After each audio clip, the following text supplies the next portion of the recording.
አንዳንዴ በህይወታችን ውስጥ ትንሽ ጊዜ የምናቃቸው ሰዎች ብዙ አመት ከመናቃቸው ሰዎች የበለጠ ትልቅ ቦታ ይወስዳሉ። ማዕድን ከሄደበት ጊዜ አንስቶ ከሐሳቤ ጠፍቶ አያውቅም። ሁሌም አስበዋለሁ። ለካ ሳላውቀው በጣም አፍቅሬው ነበር። ነገር ግን ለሕክምና ወደ ውጭ ከሄደበት ጊዜ አንስቶ የውሃ ሽታ ሆኖብኛል። ከሱ ምንም ነገር አልሰማሁም። ጓደኛውም ቢሆን ምንም ነገር እንዳልሰማና ደህና መሆኑ ብቻ ከቤተሰቦቹ ጠይቆ እንዳወቀ ነግሮኛል። ልቤ እኔን ትቶኝ ከሱ ጋር ካገር ወጥቷል። ብቸኛ የሆንኩ ያክል ይሰማኛል። ታዲያ በእነዚህ ሁላ ጊዜያት ከጎኔ ያልተለየው ሰው ቢኖር ካሱ ብቻ ነበር። ሁሌም አብሮኝ ነው ያለው። አብሬው ሲሆን በጣም ስለሚያስቀኝ፣ ጭንቀቴን ስለሚያስረሳኝ ከሱ ጋር መሆኔን ወደዋለሁ። ነገር ግን አልገባኝም እንጂ ካሱ ለኔ ያለው ስሜት ከተቀየረ ቆይቷል። እኔ ግን አሁን ላይ ልቤ ከማዕድን ውጭ ሌላ ሰው ማፍቀር መቻሉን ጠራጠራለሁ። ልንመረቅ አንድ ወር ጊዜ ሲቀረን ካሱ እንደሚያፈቅረኝና ይሄን ሁላ ጊዜ ዝም ያለው ትምህርቴ ላይ እንዳተኩር እንደሆነ ነገረኝ። ምን መመለስ እንዳለብኝ ግራ ሲገባኝ ጊዜ እንዲሰጠኝና ከግራጁዌሽን በኋላ ስለ ሁሉም ነገር እንደምናወራ ነገርኩት። እሱም ተስማማ። ጊዜው እየሄደ ሲመጣ ግራ ገባኝ። በዚህ በኩል የመጀመሪያ ፍቅር የሆነው ማዕድን አለ። ከሱ ምንም ባልሰማም እስካሁን ድረስ ልቤ እሱን ስም ስትሰማ ስራዋን ታቆማለች። በዚህ በኩል ደግሞ በክፉም በደጉም አብሮኝ የነበረው ሁሌን ከጎኔ የማይጠፋው ካሱ አለ። ምን መወሰን እንዳለብኝ መወሰን እንዳቃተኝ ተመርቀን ከግቢ ወጣን። ከተመረቅን ከአንድ ሳምንት በኋላ ስለ ሁሉም ነገር ለመነጋገር ከካሱ ጋር ተቀጣጠርን። እኔም ክፍሌ ተቀምጬ ነገ ምን እንደምለው እያሰብ ግራ በተጋባሁበት ሰዓት አንድ ስልክ ተደወለልኝ። አማን ነበር፣ የማዕድን ጓደኛ። አንስቼ ሄሎ አልኩ። ሰላም እንኳን ሳይለኝ ሀሴት ማዕድን እኮ መጣ አለኝ።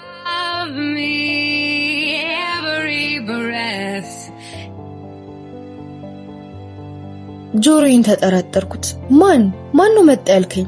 አልሰማሽኝም እንዴ ሀሴት? ማዕድን መጣ እኮ ነው ያልኩሽ አለኝ። የሰማሁትን ማመን አቃተኝ። ከ3 አመት መጥፋት በኋላ የመጀመሪያ ፍቅሬ ሳልጠግበው ከኔ የተለየው ሳላስበው በፍቅሬ ወደኩለት ማዕድን መጣ። ፊቴ በደስታ ተሞላ። ልቤ በኃይለኛው መደለቅ ጀመረ። አማን ማዕድን መጣ ነው አይደል ያልከኝ አልኩት።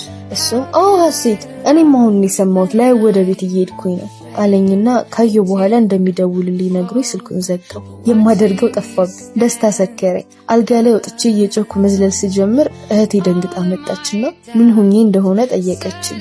ምንም ሳልላት አቀፋት። እየሳቀች አረ ምንድነው አለች። እኔም ደስ የሚል ነገር ሰምቼ እንደሆነና ሁሉንም እንደማወራት ነገርኳት። እብድ በይሻውን ተኝ ብላኝ ሄደች። እየተሰማኝ ያለው ስሜት በጣም ልዩ ነበር። በመሃል ግን የካሱ ነገር ትዝ አለኝና ደስታዬ ላይ ቀዝቃዛ ውሃ ተደፋበት። በጣም ጨነቀኝ። ምን ብዬ እንደማስረዳው ግራ ገባኝ። ካሱ በጣም ተጫዋችና ነገሮችን ቀለል አድርጎ የሚያይ ልጅ ቢሆንም ሲናደር ግን ሌላ ሰው ነው የሚሆነው።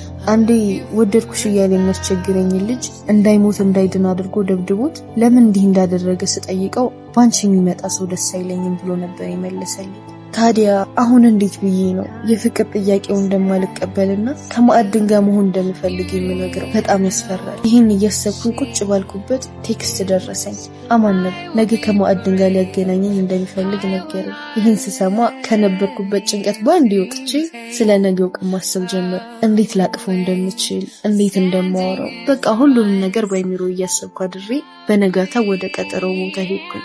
እዛ ስደርስ ቀድመው ደርሰው እየጠበቁኝ ነበር። ተንደርድሬ ሄጄ ማዕድንን እቅፍ አደረኩት። የናፈቀኝን ፍቅሬ ማግኘቴ ማመን አልቻልኩ። ይቅርታ አላስጨረስኩት። ችግር የለውም ዝም ብለህ ብቻ ቀፈኝ አልኩትና ጥብቅ አድርጌ ያቀፍኩት። እሱ ግን እኔን ከማቀፍ በተቃራኒ እጄን ይዞ ወደ ኋላ ገፋኝና ይቅርታ አንዴ ተረጋግተን እናውራ አለኝ።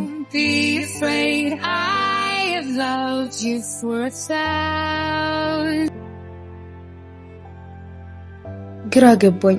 በቆንኩበት አይኑን እያየሁ በሐሳብ ጭልጥ አልኩ። አልናፈኩትም ማለት ነው ወይስ አስጠልቼው ነው?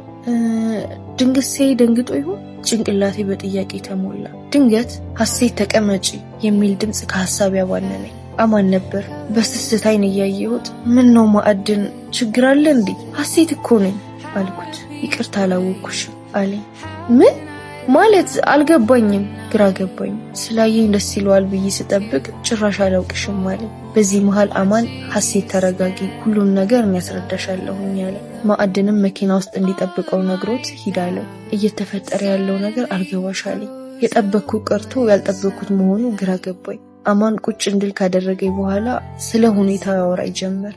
አይውልሽ ሐሴት ማዕድን ህክምናውን ሲያደርግ በተፈጠረበት የህክምና ስህተት ከቅርብ ጊዜ በኋላ የተፈጠሩ ነገሮችን አያስታውስም። ትውስታውን አጥቷል። እኔንም ያስታውሰኝ አብሮ አደጉ ስለሆንኩኝ ነው እና እዛ በነበረበት ጊዜ ጠፋው በዚህ ምክንያት እንደሆነ ነገረኝ። የምሰማው ነገር ሁሉ ከአይምሮዬ በላይ ሆነብኝ። ቆይሽ አሁን ምንድነው የማደርገው? በቃ ከዚህ በኋላ ምንም ነገር አያስታውስም ማለት ነው? እንባ ተናነቀኝ። ማዕድን እንደረሳኝ ማሰብ ከበደኝ። ከዛም አማን ለዚህ ነው የጠራውሽ፣ አብረን ሆነን የማስታወስ ችሎታው እንዲመለስ እንድንረዳውና እንድናግዘው ነው። ትንሽ ቀለል አለኝ። ቢያንስ የሚያስታውስበት እድል አለ። ትንሽ ስለ ሁኔታው ካወራይ በኋላ ሌላ ጊዜ በደንብ ተገናኝተን እንደምናወራ ነግሮኝ ባለሁበት ጥሎኝ ሄደ። እኔም እንደከፋኝ ወደ ቤት ያመራሁ። ከታክሲ ወርጄ ወደ ሰፈር እየገባሁ እያለ ከኋላ የሆነ ሰው ጠራኝ። ስዞር ካሱ ነበር። እሱን ሳይ በልጥ ጭንቀቴ ጨመረ። ለካስ ቀጠሮ ነበር። እኔ ሳስበው የነበረው ማዕድን ማግኘት ስለነበረ ምንም ትዝ አላለኝም። ምን መመለስ እንዳለብኝ እያሰብኩ አጠገቤ ደረሰ።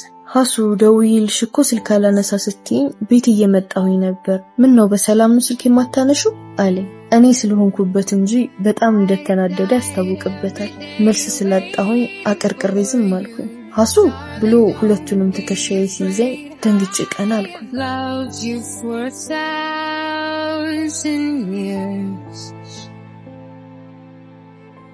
ይቅርታ አስቸኳይ ነገር ገጥሞኝ ስለነበረ ነው ስልክ ያላነሳሁት አልኩት። አተኩሮ እያየኝ ሀሱ ምን ሆነሻል? ፊትሽ እኮ ልክ አይደለም፣ ችግር አለ እንዴ ብሎ ጠየቀኝ። አይ እንዲሁ ነው፣ ትንሽ የቤተሰብ ችግር አጋጥሞኝ ነው አልኩት።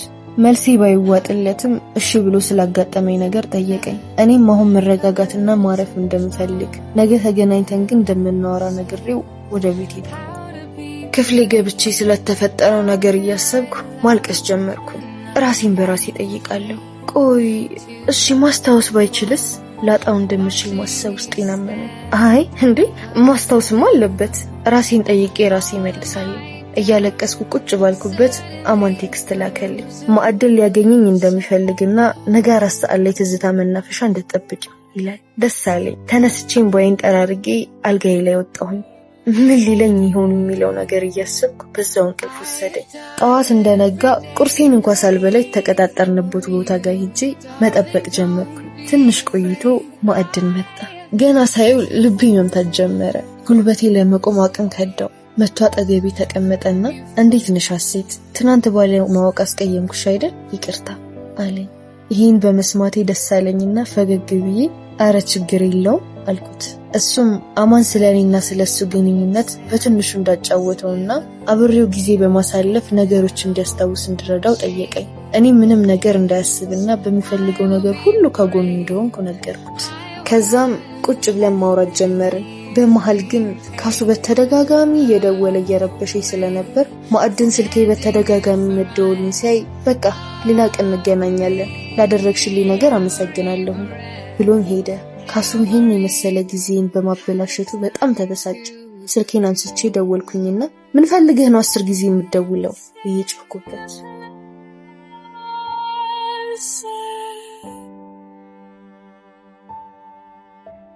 ምን ማድረግሽ ነው? ቆይ ምን ሆነሽ ነው ስልኬን ማታነሹ? ሰው ይጨነቃል ብለሽ አታስቢም እንዴ? በዛ ላይ ዛሬ ተቀጣጥረን ነበር እኮ ብሎ ጮኸ።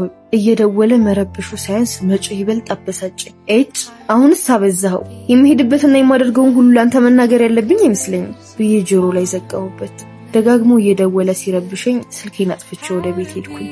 በነጋታው ሰፈር ድረስ መጥቶ አገኘኝና ይቅርታ ጠየቀኝ። ያለ ጥፋቱ ይቅርታ በመጠየቁ አሳዘነኝ። እኔም ልክ እንዳላደረኩና በሰዓቱ እንደዛ የተናገርኩት ያለውበት ሁኔታ ትንሽ ጥሩ ስላልሆነ እንደሆነ ነግሬው ይቅርታ ጠየቅኩት። ያው በእኔ ስለማይጨከን ይቅርታ አረገልኝ እና ሁሉም ነገር ሲረጋጋ እንደሚደርስና እንዳልጨናነቅ ነግሮኝ ሄደ። የካሱ እንደዚህ መሆን አስፈርቶኛል። ነገሮች ከቁጥጥር ውጭ እንዳይሆኑ ቀድሜ ለካሱ ሁሉም ነገር መናገር እንዳለብኝ ቢሰማኝም እንዴት ብዬ ማስረዳትና መናገር እንዳለብኝ ግን ግራ ገባኝ። ከዛም ለእህቴ ከመጀመሪያው ጀምሮ ያለውን ነገር ነገርኳት። ማዕድን የመጀመሪያ ፍቅሬ እንደሆነ በጣም እንደማፈቅረውና ካሱ ደግሞ በችግሬ ሰዓት አብሮኝ የነበረ ልጅ እንደሆነ ከኔም ፍቅር እንደያዘው የኔ ፍላጎት ግን ከማዕድን ጋር መሆን እንደሆነ ነግሬያት ሐሳቧን ጠየቅኳት። እሷም ቶሎ ብዬ ነገሮችን መስመር ማስያዝ እንዳለብኝና እውነቱን ለካሱ መናገር እንዳለብኝ ነገረችኝ። እኔም ሐሳቧን ተቀብዬ እውነቱን ለካሱ ለመናገር ወሰንኩ። እናም ነጋግንቺ ላወራው እንደምፈልግ ልነግረው ስልኩ ላይ ስደውል አያነሳም። ደጋግሜ ብሞክርለትም አያነሳም። በቃ ሲያየው ይደውላል ብዬ ተኛሁ። ጠዋት ስልኬን ሳይ ምንም ነገር የለም። ግራ ገባኝ። አይደለም እኔ ደውዬለት ይቅርና በቀን አንዴ ካልደወለልኝ ቅር የሚለው ልጅ መልሶ አለመደወሉ ገረመኝና ደወልኩኝ። አንስቶ ሄሎ አለኝ። ድምፁ ልክ አይደለም። ከኋላ የለቅሶ ድምፅ ይሰማኛል። ካሱ ደህና ነህ? ምን ሆነህ ነው? ድምፅ ልክ አይደለም አልኩት። ካሱ እናቴ እኮ ሞተችብኝ አለኝ።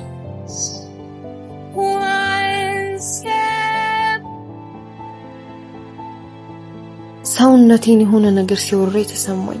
ምን? መቼ? ማለት እንዴት? የማወራው ጠፋብኝ። ድንገት ነው እኔም ትናንት ተደውሎልኝ ነው ሄድኩት አለኝ። ምን ማለት እንዳለብኝ ግራ ገባኝ። ከዛም ፈጣሪ የወደደውን ሰው እንደሚወስድ እሱም ለእናቱ ሲል ጠንካራ መሆን እንዳለበትና ጽናቱን እንዲሰጠው ተመኝቼ ስልኩን ዘጋሁት። ካሱ ለእናቱ ያለው ፍቅር የተለየ ነበር። ከሷም ውጪ ምንም ዘመድ እንደሌለው አጫውቶኛል። አሁን ከባዱ ነገር ለካሱ እውነቱን መናገሩ ነው። በዚህ ሀዘኑ ላይ የማፈቅረው ልጅ እንደመጣና ከሱ ጋር መሆን እንደማልችል አምኖ እንደማይቀበለኝ ያውቃለሁ። ነገር ግን ያለኝ አማራጭ እውነቱን መናገር ብቻ ነው። እንዲህ እያለ ቀን ቀን ማዕድንን እያገኘሁ ነገሮች እንዲያስታውስ እየረዳሁት ወደ ቤት እመለሳለሁ። ማታ ላይ ደግሞ ካሱን ደውዬ እንዴት እንደሆነ እየጠየቅኩት ወራቶች ተቆጠሩ። የኔና የማዕድን ግንኙነት ጥሩ እየሆነ መጣ። እናም አንድ ቀን ድንገት ካሱ ወደ አዲስ አበባ እንደተመለሰና ሊያገኘኝ እንደሚፈልግ ደውሎ ነገረኝ። ልብሴን ቀያይሬ ሄጄ አገኘሁት። ጠቋቋር። የእናቱ ሀዘን በጣም እንደጎዳው ያስታውቃል።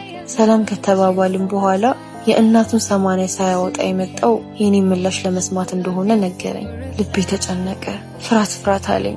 ግን እንደምንም ራሴን አረጋግጬ ይኸውልህ ካሱ፣ አንተ ለኔ በጣም ጥሩ ሰው ነበር። በከፋኝ ባዘንኩበት ሰዓት ከጎኔ አልተለየህም። ለሱ ደግሞ በጣም አመሰግናለሁ። ነገር ግን የኔና ያንተ ግንኙነት የማይሆን ስለሆነ ከኔ ሌላ ሴት ማፍቀር አለብህ አልኩት። እንደጠበቅኩት በመልሴ ደስተኛ አልሆነም። ፊቱ ባንዴ ተቀያየረ። ቆይ ለምንድን ነው የፍቅር ጥያቄን ያልተቀበልሽኝ ብሎ ምክንያቴን ጠየቀኝ። እኔ አሁን ላይ ምክንያቴን ልነግርህ አልችልም። ጊዜው ሲደርስ ግን ሁሉንም ነገር አስረዳሃለሁ። እንድታውቅ የምፈልገው እኔ እናንተ አንድ ላይ መሆን እንደማንችል ብቻ ነው አልኩት። ምክንያትሽን እስካልነገርሽ ድረስ ይሄን ነገር አልቀበልም። በቀጣይ ስመጣት ጋቢ መልስ ፈልጋለሁ ብሎኝ ጥሎኝ ሄደ።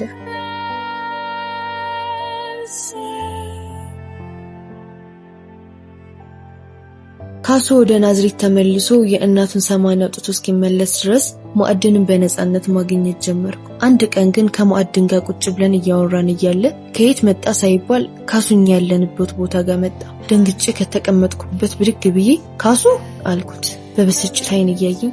ለካ ፍቅሬን የገፋሽውና እኔ ላይ የተቀያየሽው ስለመጣ ነው አለኝ። ቆይ ተረጋጋ ካሱ፣ ሁሉንም ጊዜ ሲደርስ እንደምነግር አላስጨረሰኝ። በጣም ራስ ወዳድ ነሽ። እኔን የችግርሽ ማሳለፊያ ካደረግሽ በኋላ እንደማይጠቅም ዕቃ አውጥተሽ ጣልሽኝ።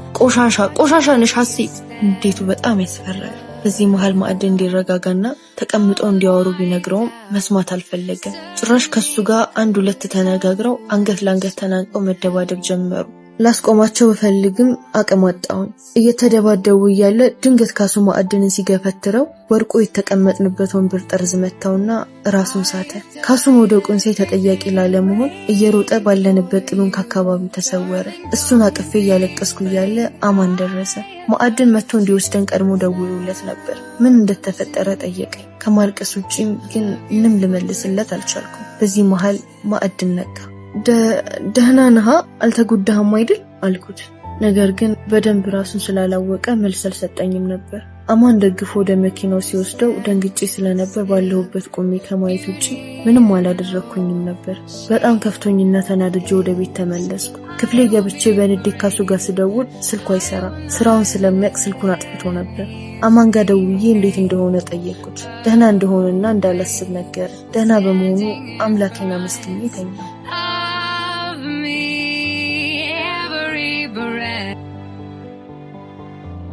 ይሄ ነገር ከተፈጠረ በኋላ ማዕድንን ሳላገኘው 3 ቀን አለፈኝ። አማንን ስጠይቀው እስከምረጋጋ ማንንም ማውራት አልፈልግም እንዳለ ነገረኝ። ሳላገኘው ስለቆየው በጣም ናፍቆኛል። እንዲህ እያለ ሳላገኘው ሳምንት ሞላው። የካሱም ስልክ እንደጠፋ ነው። ታዲያ እሁድ ጠዋት ከቤተ ክርስቲያን ተመልሼ ግቢ ውስጥ ቁጭ ብዬ ፀሐይ እየሞኩ እያለ አንድ ስልክ ተደወለ። ቁጥሩን አላወቅኩትም። ምናልባት ካሱ ሊሆን ይችላል ብዬ በንዴት አንስቼ ሄሎ ስል ካሱ አለኝ። ማዕድን ነበር። ከተቀመጥኩበት ብድግ አልኩኝ። እንዲህ ብሎ ከጠራኝ አመታት ተቆጥረው ነበር። ልቤ ቀጥ ልትል ምንም አልቀራትም። ወይ ደህና ነህ? ተሻለ? ይቅርታ በእኔ ምክንያት እንድትጎዳ ስላደረኩ አልኩት። ሀሱ አትጨነቂ፣ አሁን ደህና ነኝ እሺ ብሎ ድጋሚ ስሜን በቁልምጫ ጠራው።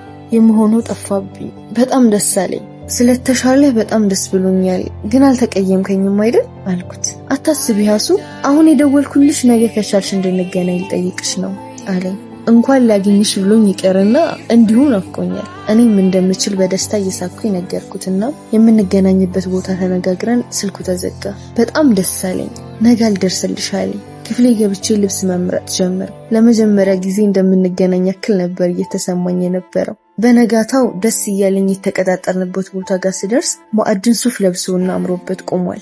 አማንም ከጎኑ ቆሞ በፈገግታ እያየኝ ነው። ምን እየሆነ እንዳለ ግራ ገባኝ። ጠጋ ብዬ በፈገግታና በደስታ እያየሁት ምንድነው ይሄ ሁሉ ነገር አልኩት። እሱም በስስት እያየኝ ሀሱ፣ ሁሉም ነገር የሚሆነው ለበጎ ነው። ባለፈው ከልጁ ጋር ተጣልተን በመውደቄ የማስታወስ ችሎታዬን አግኝቻለሁ። አሁን ሁሉንም ማስታወሳለሁ ሀሱዬ አለኝ።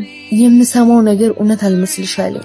ዙሪ አማንን ስመለከተው እውነት እንደሆነ ጭንቅላቱን በመነቅነቅ ገለጸልኝ። በመጨረሻም ማዕድን ሁሉንም ነገር አስታወሰ። በደስታ ስሜ ያቀፍኩት፣ እሱም አቀፈኝ።